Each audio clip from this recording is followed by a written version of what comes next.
अस्सलाम वालेकुम व्यूअर्स, आप देख रहे हैं फ्री आइडियाज़। आज की मास्टर स्टिचिंग कोर्स की क्लास में मैं आपको बताऊंगी तरीज़ वाला कुर्ता, जो कि काफ़ी मशहूर है। लखनवी अंदाज का ये कुर्ता है। आजकल के दौर में बहुत कम इसके स्टिच करने वाले जो टेलर हैं बहुत कम स्टिच करते हैं, वो नॉर्मल कुर्ता बना के दे देते हैं, जबकि असल कुर्ता ये है। आज की वीडियो में हम बनाएंगे तरीज़ वाला कुर्ता। जिन्होंने मेरी पिछली क्लासेस नहीं देखी, नीचे स्क्रीन पे लिस्ट आ रही है, आप जाएं उनको भी विजिट करें, वो भी देखें। तो चलते हैं क्लास की तरफ, चलते हैं आज के काम की तरफ। ये कुर्ता वैसे तो देखने में शायद आपको मुश्किल लगे, लेकिन ये बहुत आसान है। इसको स्टिच करना बहुत आसान है। कपड़े को मैंने 4th फोल्ड में ही रखा हुआ है। जैसे हम शर्ट को कटिंग करने के लिए 4th फोल्ड बनाते हैं, आपने कपड़े को उसी तरह से रखना है। सबसे पहले आप अपनी लेंथ इसमें से निकालें कि आपको कितनी लेंथ चाहिए। अदरवाइज़ जो मैं साइज़ बता रही हूँ ये है मीडियम लड़कियों के लिए, जिनको मीडियम साइज़ आता है ये कुर्ता उनके लिए परफेक्ट साइज़ का है। मीडियम साइज़ वाले लोगों की तो मज़े हो गए हैं भाई, उनको तो साइज़ मिल जाते हैं। लेकिन ये है कि आप लोगों ने अपनी मेजरमेंट भी लाजमी करनी है। लेंथ ले रही हूँ इसकी 37 जो है वो 38 कर रही हूँ कि 36 तैयार आ जाएगी। 38 पे मैंने इसकी ली है लेंथ। उसके बाद जो मीडियम साइज़ के लोग हैं ना, वो 8 इंच के तीरे के लिहाज से अपना तीरे जितना साइज़ यहाँ पे लगा लें। यानी कि वैसे तो नॉर्मल 7 होगा या 15 होगा, लेकिन आपने मीडियम साइज़ के लोगों ने 8 इंच का, मतलब 8 इंच का तीरे का कपड़ा फुल यहाँ से आपने 8-8 इंच नीचे की तरफ निशान करना है। आपका जितना भी तीरे का साइज़ है, अगर आपने 7 इंच तीरे का साइज़ रखना है तो 7-7 इंच आप नीचे तक फुल कपड़े पे निशान लगा लें। अगर आपका 15 इंच तीरा है तो 7.5 लगा लें।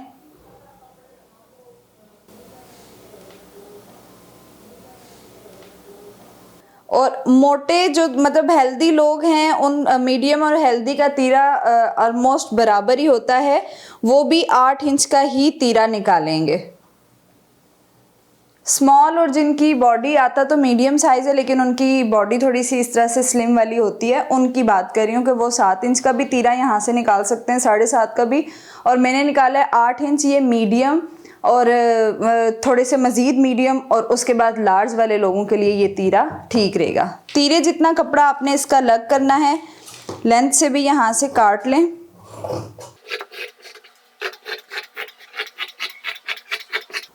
फ्रंट बैक कटिंग होगी इसमें, जस्ट फ्रंट को नहीं आपने कट करना, इसमें आपने पीछे वाला कपड़ा है ना, उसको भी हमने कट करना है।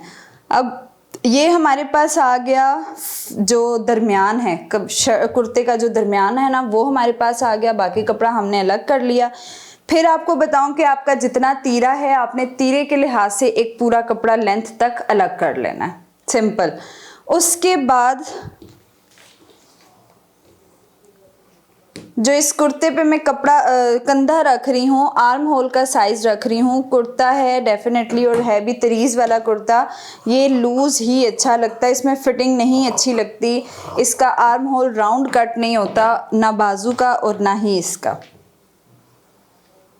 इसमें आपने जितना आपको कुर्ता चाहिए, मतलब जितना आपको कंधा चाहिए, बराबर रखना पड़ता है। आपने आधा इंच कम या 1 इंच कम नहीं रखना।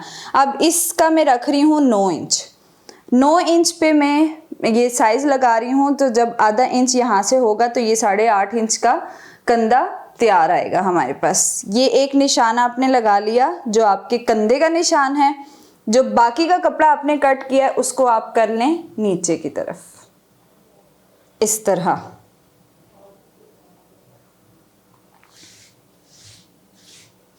जो कटा हुआ कपड़ा था आपने उसको कंधे के निशान तक रखना है। और वैसे ये 4 कपड़े हैं, आपने इनमें से सिर्फ 2 कपड़े यूज़ करने हैं, बाकी कपड़े को आप कर दें साइड पे। हमारे पास 2 कपड़े होंगे, 4 कलियां हमारी इसी में से निकल आएंगी, क्योंकि कलियां आपने ऊपर नीचे से कट करनी होती हैं, इसकी आप इस तरह की कली नहीं काट सकते। अच्छा, ये मैंने कंधे के निशान तक जो है अपना कपड़ा ये वाला रखा है। अब यहाँ से आप अपनी जो है चेस्ट की मेजरमेंट वो निकाल लें। अब चेस्ट यहाँ से इसकी जो मीडियम साइज़ है इसकी मैं रख रही हूँ 23 इंच पर भी ठीक आएगी, और 22 इंच पर। वैसे ये लूज सा कुर्ता बन रहा है तो ये कुर्ता लूज ही होगा, इसकी फिटिंग आपने नहीं करनी कहीं से भी। 23 इंच का मैंने ये चेस्ट का साइज़ लिया है। अब आप ये देखें कि अगर मैं इस कपड़े को थोड़ा सा साइड पे करके आपको गैप से बताती हूँ कि हमारे पास 3.5 का कपड़ा आया है। जब ये आपकी लेंथ भी आ गई, इसको आप इसके साथ बराबर कर लें। 3.5 इंच यहाँ से अब आपने लेना है, ऑपोजिट साइड से 3.5 इंच यहाँ से लेना है। इस कुर्ते की कलियों की ये जो इसकी ख़ास बात है वो यही है कि इसमें जो कलियाँ पड़ती हैं वो इस टाइप की पड़ती हैं, ऑपोजिट साइड।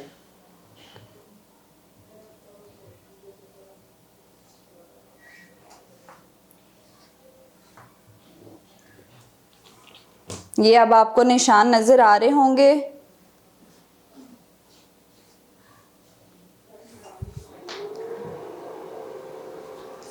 लेंथ हम अलग कर लेते हैं, कपड़ा भी बचाना बहुत ज़रूरी है। और अगर जो हेल्दी हैं, जिनको मज़ीद बड़ा साइज़ चाहिए इसमें से भी, यानी हिप के लिए, कमर के लिए, इनको मज़ीद बड़ा साइज़ चाहिए, तो वो इस कपड़े को चौड़ा कर लें, यानी जो मैंने नीचे के 2 कपड़े उठाए हैं वो उनको भी इंक्लूड कर लें। 4 कपड़ों में वो फिर 2 मतलब 4 कलियां ही निकालें। फिर वो आप इस तरह से, यानी ये जो मैंने बैक से कपड़ा इसका अलग किया है, फिर आपकी 2 कलियां इस एक पूरे कपड़े से बनेंगी और 2 कलियां फिर इस एक पूरे कपड़े से बनेंगी। और अगर आपके पास कपड़ा बहुत खुला है तो आप फिर इसी तरह की कली भी निकाल सकते हैं मज़ीद चौड़ा कपड़ा रख के। इसको यहाँ से कर लेते हैं कट। ये होगी हमारी कलियां कट। अब करना क्या है आपने कि जो इसका ये तिरछा हिस्सा है इसको उल्टा के आपने इसके साथ रखना है। जो इसका तिरछा हिस्सा है वो सिलाई के साथ जुड़ेगा, मतलब वो वहाँ से कलियां जुड़ेंगी, आपने सीधा हिस्सा नहीं जोड़ना। तिरछा हिस्सा आपका जुड़ेगा, कलियों मतलब जो जॉइंट आएगा वो तिरछा हिस्सा आपने जोड़ना है, तब इसकी शेप अच्छी आएगी और फिर यहाँ से सिलाई सीधी चली जाएगी। अब अगर देखें तो चेस्ट इसमें यहाँ पे एक पली भी डलती है। ये चेस्ट आपकी 23 इंच है। इस साइज़ की अगर मैं बात करूँ तो 6.5 से अगर नीचे जाएं तो आपकी कमर भी अच्छी खासी निकल रही है। ये देखें आपकी कमर का साइज़ भी अगर इसके देखें तो 12.5 इंच यानी 24 और 25 इंच की कमर भी आपकी आ रही है। और अगर हिप लाइन देखते हैं हम तो हिप लाइन भी 14 इंच पर आ रही है। तो इसलिए ये लार्ज वाले जो लोग हैं वो भी यूज़ कर सकते हैं साइज़, लेकिन सिर्फ आपने कंधा अपना बड़ा कर लेना है। फिटिंग के निशान इसके जो हैं वो जस्ट यहाँ से सीधी सिलाई लगती है, इसमें आपने शेप नहीं देनी। और नीचे से जो चौक हैं वो आप जस्ट कर लें 11 इंच के इसके चौक रख लें, या 12 इंच के नीचे से साइज़ लेके 12 इंच के चौक रख लें। छोटे चौक होते हैं वही अच्छे लगते हैं। अच्छा, जिनका तो खुला कपड़ा होगा इसके लिए कपड़ा थोड़ा सा लूज़ चाहिए होता है, आप लूज़ फिटिंग में कपड़ा लें तो वो आपका सही बनेगा। अब इसमें जो मेरे पास कपड़ा बचा है इसके यहाँ ऊपर अक्सर आपने देखा होगा बाजू के ऊपर ना सिलाई आती है, वो आ रही है तो कोई इशू नहीं है, आप इसके ऊपर सिलाई लेकर आ सकते हैं। अभी तो मैं आपको सिखा रही हूँ तो इसलिए अब मैं इसी कपड़े को यूटिलाइज़ करूँगी। इस तरह से कपड़े में अगर कोई भी आपकी ऐसी कनी वगैरह है या कहीं से आपको लग रहा है कि हमारा जो साइड का कपड़ा है, अक्सर ऐसा होता है कि उस कपड़े की वजह से ना आपका कपड़ा खिंचता बहुत है। कैंची मेरी आजकल हुई है थोड़ी सी ख़राब, तो बस तेज़ करवाने का इसको टाइम नहीं मिल रहा, इसलिए थोड़ा सा कपड़ा भी रफ कट हो जाता है। अच्छा जी, बाजू को हमने रखा है इस तरह से। अब आपने बाजू की लेंथ देखनी है। बाजू की लेंथ मैं इसकी 22 रख रही हूँ, जो कि तैयार 21 पे आ जाएगी, 20 पे आ जाएगी। बहुत बड़े बाजू नहीं ले रही लेंथ में। इसके ऊपर इतना रखें कि आपको सिलाई का अंदाज़ा हो कि सिलाई कहाँ जुड़ रही है। उसके बाद आप इस स्लीव को कट करें। अब ये यहाँ पे ना यूँ ऊपर की तरफ सिलाई आएगी इस बाजू में, सब में नहीं आती। अगर खुला कपड़ा हो या कपड़ा पूरा हो तो सब में ये इशू नहीं होगा। और इसकी बाजू होती लूज़ है, आपकी अपनी भी चॉइस है कि आप इसकी बाजू को आगे से अगर थोड़ा बहुत तंग करना चाहते हैं तो वो तंग भी हो सकती है, लेकिन इसकी बाजू होती इसी तरह से, यही शेप होती है बाजू की। आपके कंधे के लिहाज से जितना आपकी बाजू आ रही है आगे तक, वही शेप होगी आपकी स्लीव्स का, वही साइज़ बनता है। ये काम तो हो गया यहाँ तक, उम्मीद है कि आपको समझ आई होगी। तो इसमें एक बहुत ज़रूरी चीज़, और वो ज़रूरी चीज़ क्या है, जो यहाँ पे पली डलती है। पली ही इस कुर्ते की बेसिक चीज़ है, क्योंकि जब आप इस तरह का ये कुर्ता पहनेंगे विदाउट पली तो आपको मूव करते वक्त ये कुर्ता आपका ऊपर नीचे होगा, यानी जब आप बाजुओं को मूव करेंगे आर्म आपकी, तो ये कुर्ता काफ़ी डिसबैलेंस रहेगा आपके बॉडी पर।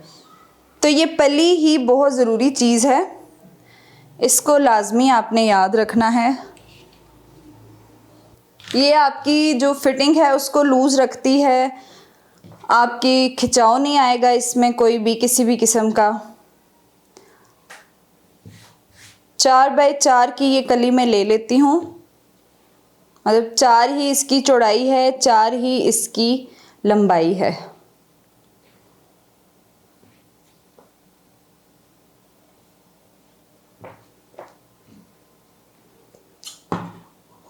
ऐसे आपने बॉक्स लेना है 4 बाय 4 का।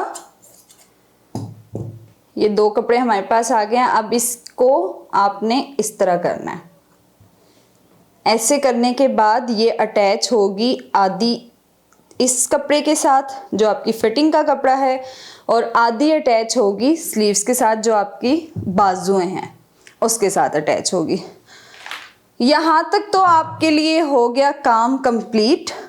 अच्छा जी, ये जो इस कुर्ते की चीज़ें हैं ये आपको नज़र आ रही हैं, ये कुछ इस तरह से होती हैं। असल कुर्ता था ये, असल कुर्ता है ये कुर्ते का बेसिक था, जो आगे चल के अब लोगों ने सिंपल जी एल शेप की आप स्लीव रख लें, कलियां डाल लें, और कलियां ऐसी भी नहीं, टेलर आपको सीधी कली डालकर देते हैं और कहते हैं कि जी ये आपका कुर्ता स्टिच हो चुका है। जबकि इस कुर्ते की प्रैक्टिस करें, इसको स्टिच करके जब आप पहनेंगे तो आपको पता चलेगा कि वाकई आपने लखनवी अंदाज का, लखनवी स्टाइल का ड्रेसअप किया हुआ है, कुर्ता पहना हुआ है। तो ये जो चीज़ें हैं, ये जो कुर्ता है, ये मैं आपको बताऊं, मैंने सादा कपड़ा इसीलिए चूज़ किया है कि ये आप जेंट्स में भी बना सकते हैं। जेंट्स के लिए भी यही चीज़ है। अगर अब पहले बहुत पहनते होते थे जेंट्स भी, मैन ये कुर्ता बहुत पहनते थे, लेकिन अब क्या चीज़ है कि अब 8-10 साल के बच्चों को ये चीज़ें बहुत प्यारी लगती हैं, 3-4 साल के बच्चों पे ये चीज़ें बहुत प्यारी लगती हैं, 2 साल का किसी का बेटा है, बेटियां भी हैं, उनको भी आप ये कुर्ते पहनाएं, नीचे जीन्स वगैरह टाइट्स वगैरह पहनाएं या शलवारें पहनाएं, तो ये इतना प्यारा लगता है, इतना खूबसूरत लगता है बच्चियों पर भी और बड़ों पर भी। तो ये कुर्ता वुमेन एंड मेन दोनों के लिए काम करता है, दोनों को अच्छा लगता है। तो इंशाल्लाह नेक्स्ट वीडियो में हम करेंगे इसकी स्टिचिंग 1 बाय 1। मैं आपको स्टिचिंग के बारे में बताऊंगी। अभी मैंने आपको अगर यहीं पे स्टिचिंग भी बताई तो वही बात है कि वीडियो टू मच लॉन्ग और आप लोगों को भी चीज़ की समझ नहीं आएगी। तो इंशाल्लाह मुलाकात होती है नेक्स्ट वीडियो में। अभी दें मुझे इजाज़त। ओके जी, खुदा हाफिज़।